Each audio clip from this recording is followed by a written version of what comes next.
Hi, I'm Cindy Nolte. Thank you for joining me on this week's episode of Fresh Look on Life TV.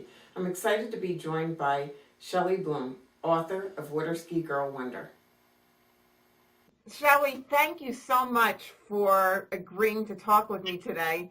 I really am excited to hear more about your story. Oh, thank you. You were the first female to execute the reverse flip during a freestyle water skiing event. Yes. Can you tell me more about your career as a professional water skier? Sure. It kind of happened in a weird way that I had a PE teacher that saw a little bit of talent in me. And in Missouri, Lake of the Ozarks, from the Ozarks, she was her and her husband, and they had another couple that were partners. There was two sets of couples that were partners, and they were developing this ski show in Lake of the Ozarks. And in 5th grade, she asked me if I knew how to ski. And I say this in the book, I was like, yeah, of course, doesn't everybody, which I was only 11 at the time. And she said, well, we're putting together this ski show, and we wonder if you would like to be involved in it.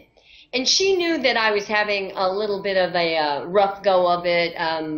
My father had passed away a couple of years back, and so she was very protective of me. And like I said, I think she saw some natural ability to some extent. It's hard to know at that age, I guess, right? But so she said, you can come and ride in the boats and watch for signals, and we'll start small and just see, keep you out of trouble during the summers. And I thought, wow, and I get paid, and so that's how the career got started. I mean, and if you can imagine being only 11 years old and it being all so new, and boats and performing, and so that was really that was the start. And then I learned to barefoot water ski that summer. At 11? Well, my birthday's in the summer. So I was 11 when we started working on the show and being part of the show, but I didn't learn to barefoot until probably I was after 11. So I was 12. Oh yeah, that's way too old to start. And so then that led to, wow, that's kind of, and it was in 1976. Okay, I hate giving away my age to some degree, but that's how that works. Amazing. Well, thank you. I've been through a lot too, so I mean, anyway, so I started barefooting in the show, and of course I climbed to the top of the pyramid, and in fact I was just editing my book, and I just got done with that part where I would climb to the top, and I added in some other patriotic stuff about pulling out the flag and how I would shoot that thing up in the air and stuff. And because my mom reminded me of it, she goes, "What about the flag?" And I'm like, "Oh yeah, that's right, the flag," and because that was a big responsibility for a 12-year-old. I mean, I was the top of the pyramid, and that American flag, I mean, we know it's not supposed to touch the ground or, not make it, at least I did then. And so that was my first introduction, 1976. That summer, we did 2 ski shows a day all summer long, so one in the morning and one at night, and I just fell in love with it. And I'm kind of been the kind of person that tries to give everything I got to whatever it is that I'm trying to do. And so every summer I would come back and try to learn something else, and then, it just went from there. It blossomed from there. And then the next thing I know, 11, 12, 13 summers have gone by, and I'm doing pretty good. Well, if you started out with barefoot water skiing, I would say you had an aptitude for it already. You were well on your way. When you learn to barefoot ski now, it's been made a lot easier. I mean, there have been improvements through the techniques of learning to barefoot water ski have advanced to a stage where it's pretty I don't want to say easy, but you know, there's this bar, a steel bar that sticks out from the side of the boat. It's attached to the boat. It's called a boom. So if you can imagine a really sturdy, strong boom sticking out to the side of the boat, this is how people learn now. So they've got that really strong, steady thing to learn the process. A lot of people will learn stepping off a slalom ski, you know. They will, some people learn coming off a knee board, which is you're sitting on a flat knee board and then your feet are off to the side and then you put your feet into the water and the boat speeds up and then you just kind of rise up. Those are safer and they're not, the falls aren't as spectacular. Back in the old days, okay, when you're back there on a slalom ski and you're planting that foot in the water and you're leaning over and you're getting ready to plant that other foot in the water, if you don't do it just right, you are, you know. You're face planting. Face plant, like, oh. But here's the thing. I was 12 years old, and this is to make my long story longer. Isn't that what a storyteller does? I made my first step off. Long line, yes. Long line behind the boat. And I just wonder if they're not learning that way anymore is my point, you know, because it is such a dangerous way to learn. There are so many other easy ways to learn that why have somebody put themselves through it? But believe you me, my boyfriends back then and even my brothers, you know, they were 5 and 6 years older than me and they were trying to learn to barefoot and that was the way that you did it. You went on a slalom ski, one ski. You had your feet on both skis and then you step off the slalom ski. And then you're on your bare feet. Well, let me tell you, those falls, and you almost always go forward. And I mean, you face plant and your eyelids peel back and you get the air knocked out of you. And I mean, it can be brutal. But I didn't experience that. How lucky am I? Yeah, exactly. Right. Well, when we're kids, we don't always know to be frightened of things like that, right? Exactly. And that's the bigger point of this whole conversation is that I was so young. And obviously I had to have a certain amount of fearlessness. I mean, you know, not every 12-year-old girl is even going to get behind a boat and go that fast and try to do that. But so I'm going to give myself some credit, but at the same time, it was like I didn't know to be scared. Yeah. And when you were performing, how many female professional ramp jumpers were out there? Well, okay, so here's the real designation. I have to give my fellow long distance jumpers buco credit because there were several of them, but that's long distance. Okay, so if you can imagine, a 5 or 6 foot jump ramp, and the girls are going back then. I do believe the speed was 30. But the guys could go 35. They've since moved both of the speeds up a little bit from 34 miles an hour to 36 miles an hour, but they're still having the girls go slower, which I don't really like that. I want them all, I want it to be equal. I do, I know, and it's crazy, but they say it's because of injury and to protect the women and stuff. I'm like, well, you know what? I wonder what some of the long distance jumpers think of that right now, but that's a whole nother story. So there were several, I mean, tons, but there weren't any freestyle jumpers. That's that crazy stuff that I was doing. And I didn't know that either. I mean, I came from Missouri and I was gonna come down to the waterski capital of the world. How exciting is that? Best place in the world to performance show waterski. I was so proud. Where is the waterski capital of the world? For those who don't. Cypress Gardens. Okay, in Cypress Gardens, I mean they've held some kind of records for live performances, like I don't know, like 50-something years in a row. Wow. Every day, regardless. I mean, you know, there was only one time that I remember we even shut down the park. Unbelievable. Yeah, it is. And I'm sure it's still a record to this day, but it has since turned into Legoland. Have you heard of that? Sure. Yeah. Yeah. Yeah, so now it's Legoland. It's gone through all these transformations, and there's a little lesson in that, isn't there? Transformations. But so it's Legoland now, but that enduring live performance thing is just, it's incredible. I mean, not even Broadway. There's not stuff on Broadway that's beat it. So it's got quite a bit of history. Your LinkedIn profile states that you set the world record, and it was one that you never really wanted to set. It was as the first female water ski pro to be dragged by the neck through water at 36 miles per hour. I understand that was an incredible accident that you had, and it really did change your life forever. Yes. Can you tell me more about what happened that day? Well, I'm getting almost a little, like my throat's going to choke up a little bit because, you know, I remember it, you know, like it was yesterday. And I don't want to give too much of the detail of it because, I mean, I think the people will enjoy my book, that I really go step by step, even for a lay person to understand exactly how it all happened. And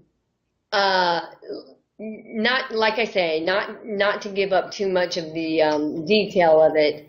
I got my head caught in a ski rope handle, which I'm looking around. If I don't really have anything to show, but like a Barbie doll, and this is the head, and then the triangle went over my neck, but I still had one hand under here in my jaw because the rope's like a triangle, and then I had one hand here. But the water pressure was pushing against my head this way, and the rest of my body was going that way. So it was trying to snap the neck off. I was going 36 miles an hour, and the water pressure was forcing my head back, but my body was being pulled forward, and it snapped my neck at C1, C2. And in the book, and I finally worked on it yesterday, I put in a picture of the actual x-rays before the accident and then after the surgery. And it's a very similar surgery as Christopher Reeve. Wow. And we all know, you know, he did pretty good for a while, you know, and I mean, he was paralyzed, and that's the miracle of my story.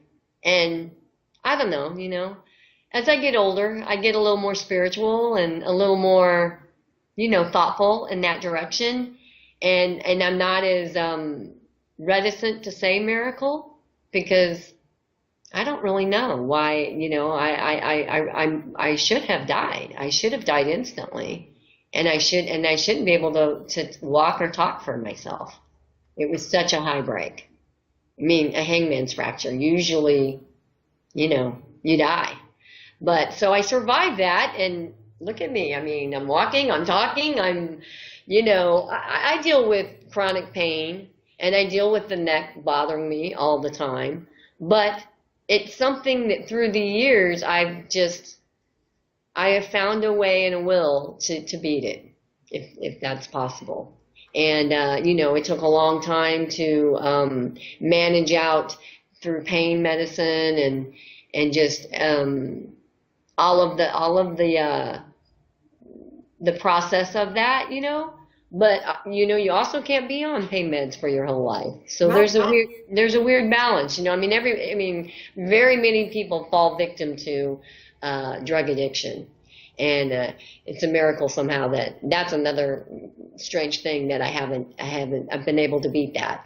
So I have a strong message for other people dealing with chronic pain, and that's not to diminish anybody's pain, be it physical, be it mental. They can blur so easily, you know? Sure.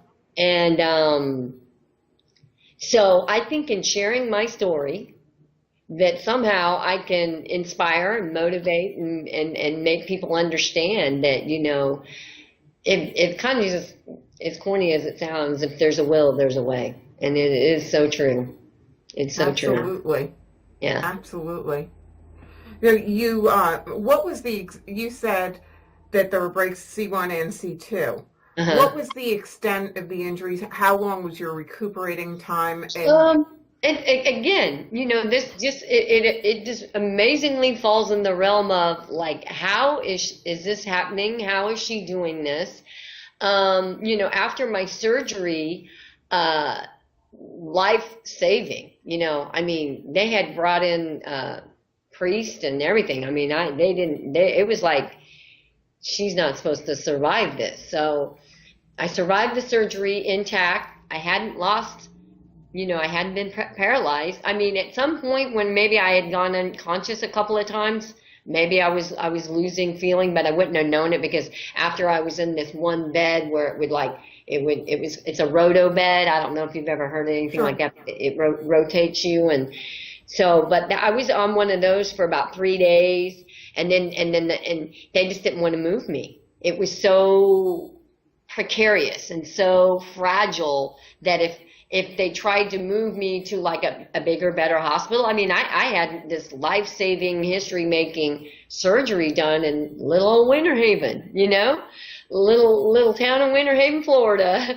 And I do believe that they videoed it. So that's kind of cool. I mean, they have all these weird stuff of me which are world record first. And going back to the LinkedIn profile where I say I really didn't want this one, but this is another one. But that just goes to show, though, too, if we really look at you said, when you were younger, maybe you didn't refer to it as a miracle, but it wasn't, you didn't have the world-renowned doctors. You had the small... Right, exactly. And, I mean, comparing yourself, you mentioned the injury was like that of Christopher Reeve, who, of course, probably had the best physicians. Exactly.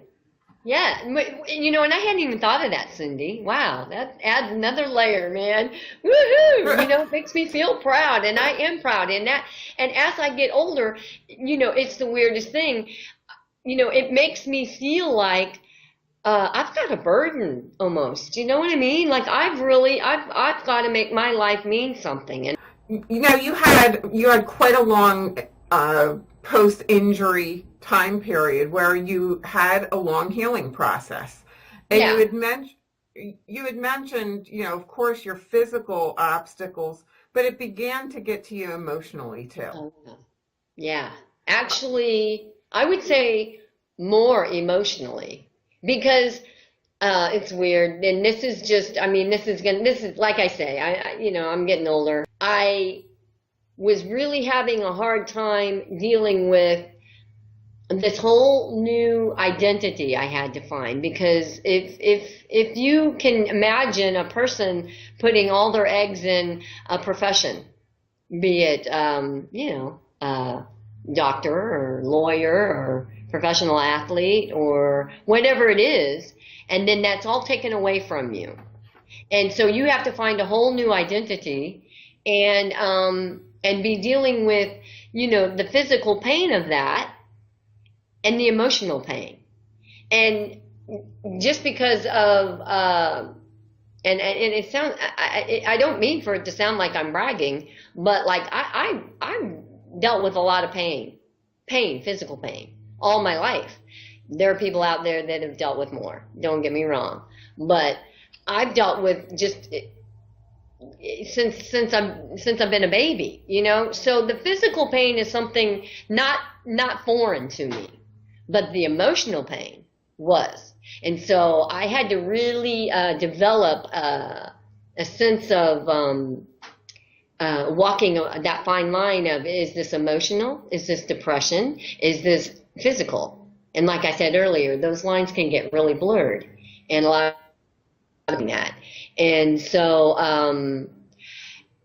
there are still times where I can feel myself, like yesterday, I was like really, really irritable. I'm like a human barometer, though, and with this wire, and I have metal in my neck, and I've got metal in all different kinds of places, but we won't go there yet. We might not go there, but so I got all this wire, and it's like if the weather starts to change, I know it. And then, but then if I'm getting close to like my brother that passed away, and that was a few days ago, it all builds up. And I have this weird feeling that I've been kind of throwing around with family, my mom and my kids and stuff about, this working through negative feelings. Because it's like, are they pain? Is it pain? Is it physical pain? Is it emotional pain? Is it a combination? And how can we work through those? And so your question was how long? I don't think it's done. Okay. If that makes sense. Yeah, sure. And so when I get excited for things like today, I've been like, I can't wait to talk to Cindy and stuff. So I get up for that, and I arrange my life and my morning and my day for, I want to be strong. I want to be on. I want to, portray a positive image and message to people, because that's really where I'm headed towards. That if I can help people through my platform, that platform I've built, and through my book maybe, and then through maybe being able to do more things like this and talk to people, that we really are kind of interconnected. I'm beginning to feel that way more and more and more. And so I can't be around people that are negative. I've already got enough stuff to be dealing with. So let's all just start surrounding ourselves with positive people. You're one of them. And I mean, you can just feel them, can't you? Absolutely. You can feel them. Yeah. Well, I mean, and that's why, this is one of the best things. I get to talk to positive people once a week, so I get my little dosage. Yeah. But, the more positive we are, the more we start to surround ourselves with them, and the more we start to notice when they aren't positive. You spoke a little bit about the fact that you changed or had to find a new identity. Because your identity was water skiing. Right. What is your new identity? What did you find going through that process? Well, again, without giving out too much of the details of the book. But a little teaser. A little teaser. A little teaser. Let me think. My mom's sitting over there. She said,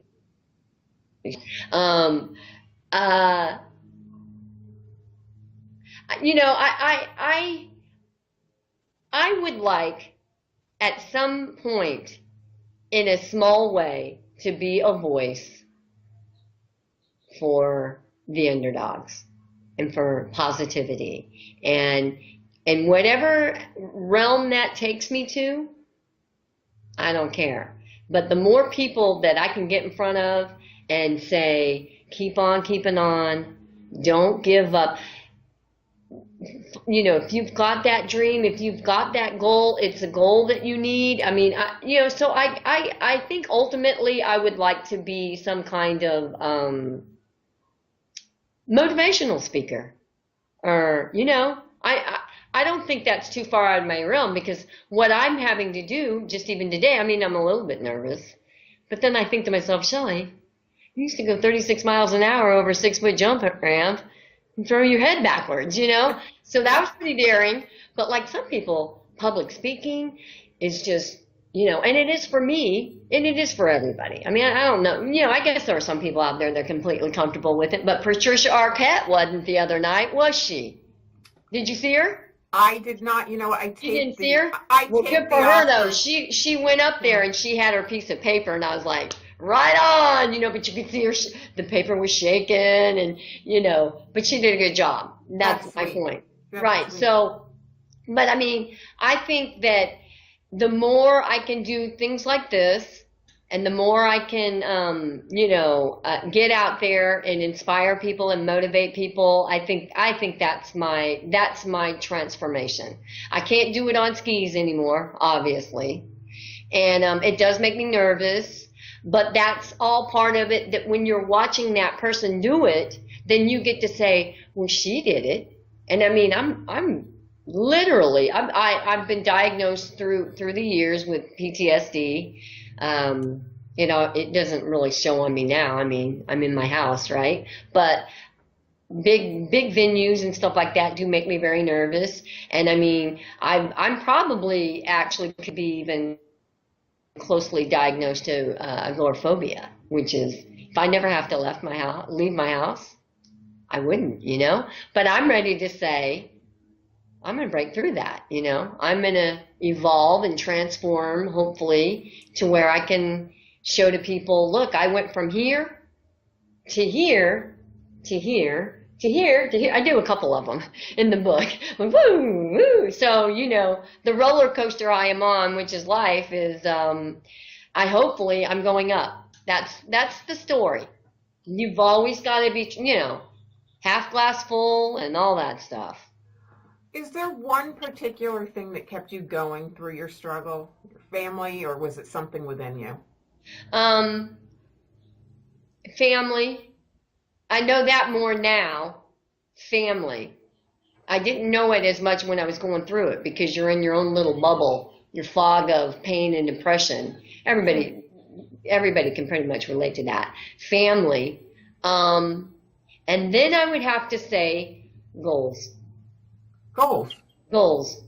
Yeah, I would set whatever little goal it was, and the closer I was to the bottom of the pit or the big black abyss, the smaller the goals were. And then, so what were some of the goals you set for yourself? You set small goals for physical, just for sit up in bed. You know, be just like, you know, sit up. Quit, you know, I'm in pain, yes. You don't want to sit up. You want to just lay and stare at the ceiling, and depression can even do that to you, you know? So that would be sit up. Okay, I've done that. Okay, and this is like for a day, like if I don't want to just stay in bed all day. I'm talking very early on with the accident. Well, sure, yeah. You know, but you said how little, and I'm like, that's a pretty little goal if you can still do it. But guess what? I was blessed with being able to still sit up. I don't even want. I'm about ready to tear up right now. There's this friend. He's not a friend of mine. I think he's a friend. He doesn't know who I am, but his name is Brad Schmaley. And he broke his neck at, I believe it was further down, I think 4 and 5, doing a really, like, a once-in-a-lifetime, one only trick on his wakeboard. I'm starting to get choked up. And he landed in a way that was probably very similar to how I landed. And he's paralyzed. Wow. Yeah. And anyway, so I go over to his Facebook wall and stuff like that, and I click, I just click. I think to myself, you know, this is the least I can do. I can still click. He can't even click. He's got a lot of family and a lot of support around him, and so I feel like he'll be fine. He'll make it through. But anyway, let me get away from that because it's making me sad. But you know what? Never underestimate what one person can do for another, even if we think that it's nothing. You know what? No, I know. You know, and I mean, it's like, there's definitely some survival guilt whenever I go to his wall and just hear him talk and stuff, because I'm like, you know, that should be me. That could be me. Why isn't that me? Because there's a plan for you, and it's different. That's right. That's right. And so, but anyway, I have to give a shout out to Brad Schmaley, and I know you're over in New Zealand with your family and your loved ones, but you know, Shellie Blum has been thinking a lot about you since your accident. Anyway, so back to the little goals. We're sitting up in the bed now. Now we're putting our feet over the edge of the bed, and now we've got our feet down on the floor, and you know what? By golly, I am going to get in that tub. Shower, because if I get in the shower and I try to turn my neck a certain way, I'm going to see stars, maybe pass out and break my other neck. Oh wait, I only have one. Okay, but break something else. So anyway, but you know, to get cleaned up, because hygiene and being clean is a really big step for people in depression. I mean, you will know if you're in depression when you're wearing the same stuff and you're not washing your hair and you're not brushing your teeth, and that's a really good sign that you just don't care and you've given up. So those are early on, and you ask for little goals, and that's the whole thing. I know. Somebody asked me over on Twitter, and this was a pretty long time ago. I didn't have as big a Twitter following, and they said, "Can you give us an example of what success means to you?" And I only had 140. You know, I mean, you only have that little space, and I was like, "How am I going to do this?" So I just started thinking. It makes you be able to think in really quick snippets. I guess at some point that'll be beneficial. But Of course. yeah, it is. It makes you really get quick with your Concise. prose. But I said, set a goal, no matter how little. Every day, do something towards that goal, no matter how little. Try to reach that goal for the rest of your life. So, Good advice. I make it important that it's no matter how little, because everybody's level of dealing with pain and emotional trauma is different. So, see, me breaking a wrist and then somebody getting their electricity turned off, maybe two completely different things. Like my wrist, their electric, you know what I mean? Or my hair, my hair, you know what I mean? For somebody that might be emotional trauma that you don't understand. So I really work hard at not minimalizing anybody's physical or emotional pain, because I think everybody's on the earth deals with them at different levels. Absolutely. We all have our own journey, and it led us to that moment, and we can't put judgment on somebody else's stuff. Right. Yeah. Now, it's been said that even negative experiences and what you experienced at the time, I'm sure you saw it as negative, the accident, you can get something positive out of it. Is there something positive that you can take out of that experience? Well, yeah, it's made me the person I am today. It's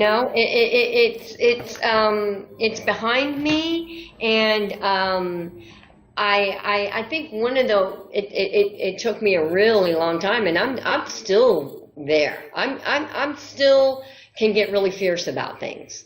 And so if you can imagine, I was very angry for a very long time, but I don't want to get into too much about why and how that anger was, manifest itself. But, so I guess what I'm trying to say is that it taught me the lesson of dealing with anger. And it also has taught me the lesson of, and then this sounds like a Hallmark card forgiveness thing, but to forgive and to forgive. But so you know what? That's an important lesson, though, and sometimes we forget that. Yeah. And so, it's unfortunate that people have those big moments in their life that they have to learn to forgive, because wouldn't it be great if no one ever had to forgive anything? That'd be awesome. That would be awesome. That would be really awesome. Maybe that's utopia. Maybe that's heaven. Maybe that's whatever we're all striving for. You know what I mean? So, but I think that would probably, did you say lesson? Is it lesson that or the positive thing you got out of it could be the lesson, yeah. Because and again, I'm staying away from too many teasers of the book. Right. You know what I mean? I'm there with you. I'm walking that fine line, and now I know that you're working on the final edits. You shared that with me. When do you expect the book to be launched? Well, this is kind of a cool story. Just because I know the way Facebook works, and I know the way that I've been really in it for 3 years now, and my birthday this year is on Mother's Day, and I was born on Mother's Day.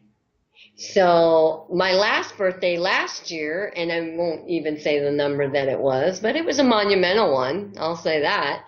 I told my Facebook friends, Oprah's not going to scoop me up and shoot me out of her cannon. I'm going to have to do this on my own, which I knew from the beginning I was going to have to do this on my own, which is how I've done everything in life anyway. So I kind of promised myself and promised people I'm going to get this thing out May 10th of this year. So I might get lucky and be able to have a few people, like friends and family and people that would be excited enough about it to pre-order. But May 10th, Mother's Day, my birthday this year, is the day. And that's kind of cool because this is my game plan, Cindy. I know you'll love this. Is happy birthday, Shellie, happy birthday, Shellie, happy birthday. You really want to check out my you know what I mean? Yeah, right. So, and because each year I get a bigger, because, by the way, that's one thing I got to get done today because I'm at a little social media schedule. It's like, oh, you don't work. I work pretty hard every day. I'm doing my, routine. And I do have my rental properties. I keep busy. But I've been so blessed with having the freedom that I have to be able to go after this dream. And I'm going to go after it. I'm going to try to make my book as successful as possible, see what doors that open for me. I mean, I really am just excited about being able to have it out there, and then I can talk more freely about the book, and I can say to people, like, my mantra, man, don't give up. Keep on keeping on. I mean, really, it's that simple, and it's that important, and it comes from within inside. And if you think you can't, you can. That's maybe the best. Maybe you'll talk to us again after your book comes out. I hope so. Yeah. Now, your book is one of survival, too. Yes. But there are other survival books out there. But I sense that there's something very different about your story. There is, and I didn't know if I would go down this realm of talking, but I'm enjoying talking with you so much. There's a real feminist drive to this book, and there's a real sense of survival on a female level that I think people will connect to.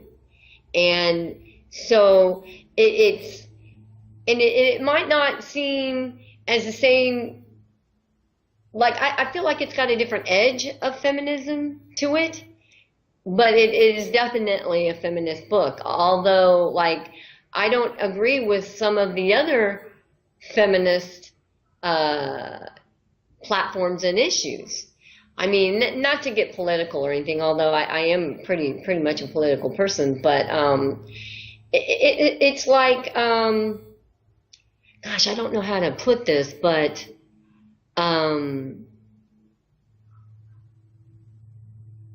like I'm not going to burn my bra, I'm not. I'll keep that. However, there are other issues that I do find is important. Yeah. And I'm going to share those with you. I'm not burning my bra. I don't feel right without one on. I mean, did that make sense?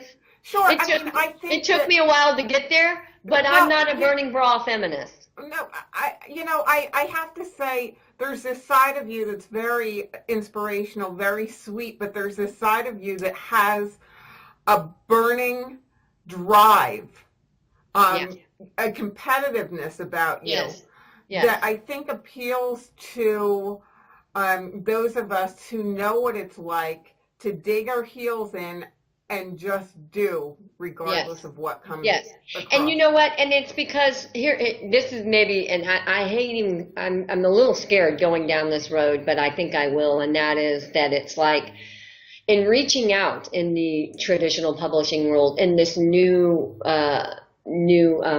world that I'm trying to, I don't know, conquer, but like be part of, let me in, I want to be part of. I actually am finding that people that are in the biz are being a little bit more critical, and I mean, I'm having men come up and ride up on white horses, and I really wanted the women. You're one of them. You're one of them. And don't get me wrong. I mean, I'd much be in a room of crowded women that were all powerful, wearing their power suits and whatever, and I'm going to get a lot more out of that than probably a room full of power men or whatever. But I am also feeling that, like, that competitiveness in the women's world, striving to get a piece of that pie. And I'm almost feeling like I'm embracing some of the chivalry that's been extended towards me. And so, does that make me not a feminist? I don't think so. I have to say, one of the, to speak to, I think that there has always been, and I think there still is, a need for women to support other women, because there is that undermining of women. Yes. And it's not strong women that do that. Right. You said I reach out, and strong women support other strong women. Yes, they do. Know that it doesn't take away. I know it doesn't take away from me to support you, and vice versa. Yeah. And I think that that's when you meet a truly strong woman, they know that, they get that, and they know that. And don't you also know immediately when you've met one that's not?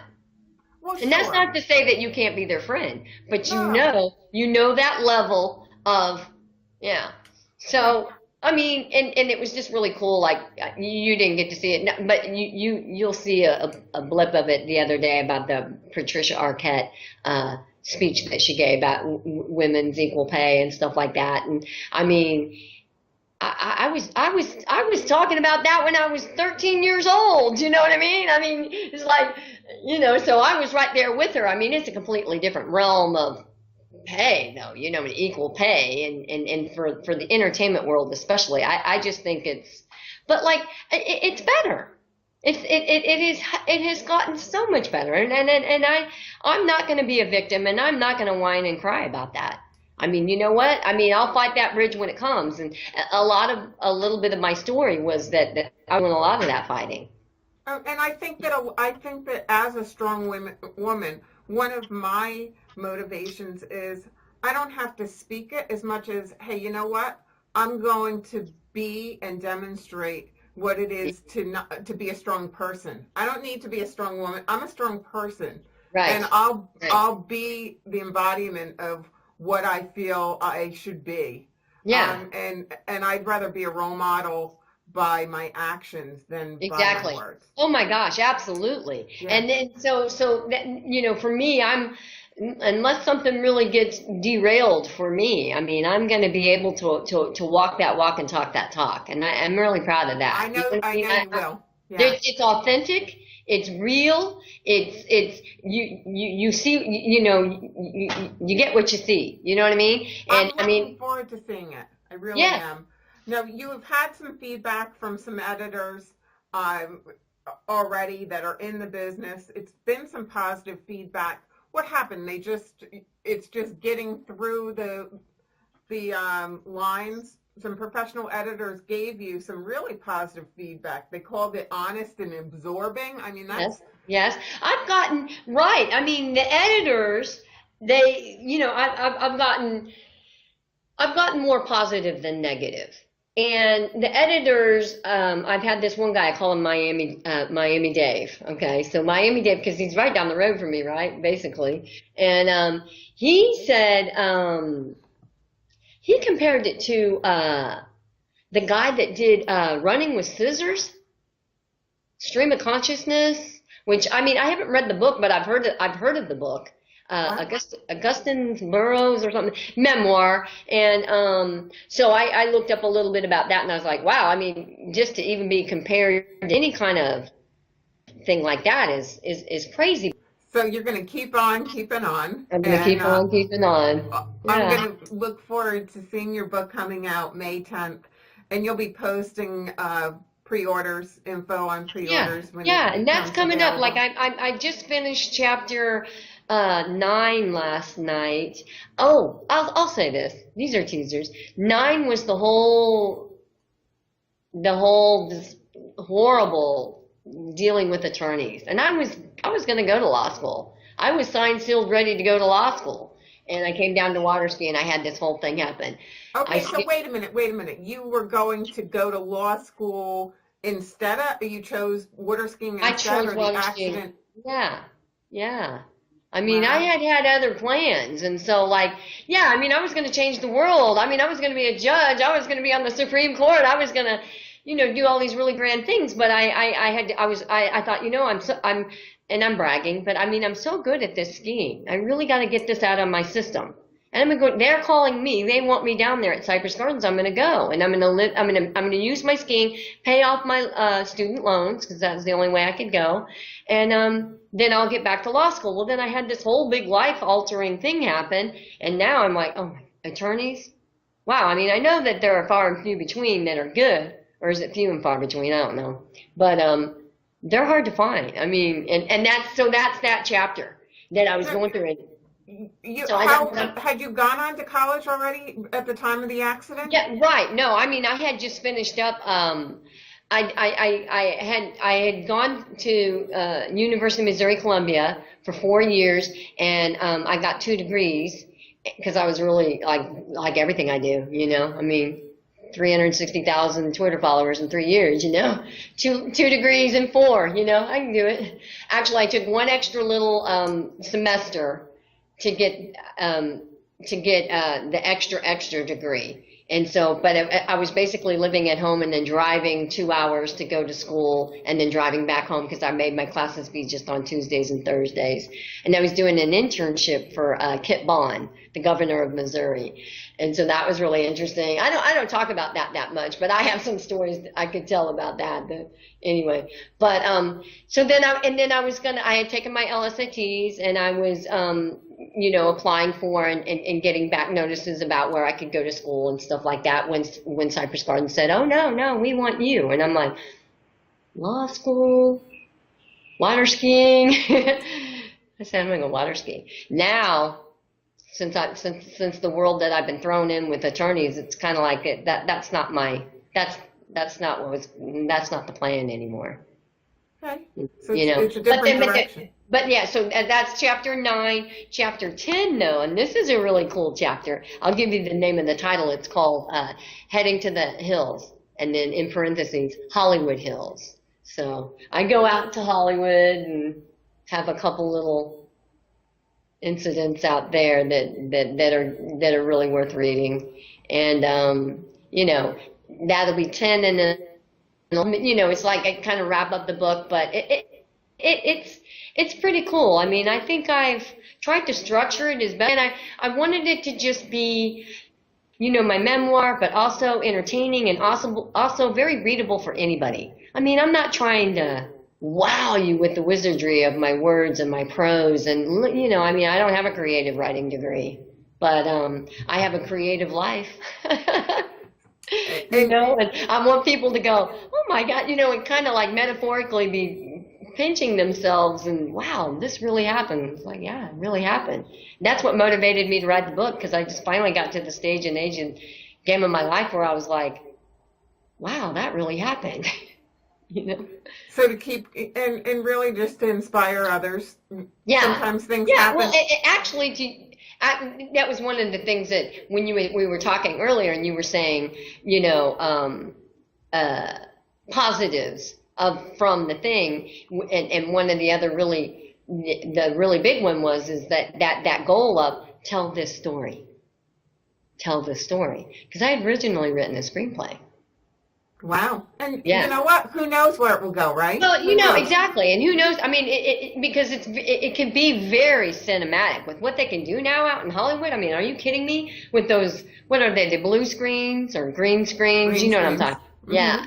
Like Avatar and all those stuff. And sure. So, because I say, like, in one of my query letters, I added in where I would say, think Captain Phillips meets Gravity for certain scenes. Yeah. That extreme that, I could be skiing out in the Red Sea in Egypt in 9 and 10 foot swells. I said 9 and 10, but the people that were driving the boat, they'd be willing to say 15. You know what I mean? I always made sure to, my embellishments are the other way. Yeah. That's the one thing is there'll be no million little pieces. You heard about that one, right? That's that guy, James Fry. That I think Oprah kind of supported that book, Million Little Pieces, and he had to go on her show and say it wasn't true, it was lie. Yeah. Wow, how embarrassing. Okay. Yeah. Right. So there'll be no Oprah tears, you know. There'll be it's authentically me, and if anything, I went the other way to make sure that nobody would say, "Oh, that couldn't have happened." It's like when you read this book, you can be assured that really happened. So where can others find out more about you? I have my name, Shellie Blum, which is like the normal way to spell Shelly, but with an I-E. So Shellie, Blum, my last name, B as in boy, Lum as in mother or Mary. So ShellieBlum.com. Okay. Right now, that's the only place, and you can go over there and see, like I have a photo gallery, and I have a video page, and so you can see some of my world record feats and world record first. So that's kind of cool. I hope maybe to be able to convert my print book, like to maybe a ebook where it's like I had said earlier, metaphorically pinch, and then you read something, and then it'd be really cool in the margin if you could like tap on a link, a blue link, and then poof. Oh, she just said that. You know, she just described that world record first, and poof, there it is. You know, I mean, but I don't know. That's further down the road. First things first, I'm going to try to get a print book out there, and I'm pretty solid on it being done by May 10th. All right, so hopefully we'll talk again. And Waterski Girl Wonder, the name of the book, will eventually be a website. It isn't just yet. I mean, I own the domain name, but I haven't got the site up and running, but that should be coming up very shortly. But for now, ShellieBlum.com, and then eventually WaterskiGirlWonder.com, and then eventually the book, and then eventually, who knows? So you keep going. You have inspired yourself, and I'm sure you've inspired everybody. I've had a really good time talking with you, Cindy, and I hope I didn't embarrass myself too much. Oh, no. I had so much fun talking with you, and I do look forward to talking to you after your book comes out. For sure. Once again, I'd like to thank my guest, Shellie Blum, for joining me. Watch for the release of her book, Waterski Girl Wonder, May 10th. And I'd also like to remind you of a book signing that I have coming up May 9th at the Patisserie Fauchère in Milford, Pennsylvania. Be excited to meet many of you if you can come out and attend. It will be held from 7:30 to 9:30 p.m. For more information, please check out my website, FreshLookOnLife.com. Once again, I'd like to thank you for joining me, my viewers, this week and every week. Until next week, I wish you peace, love, and joy beyond your imagination.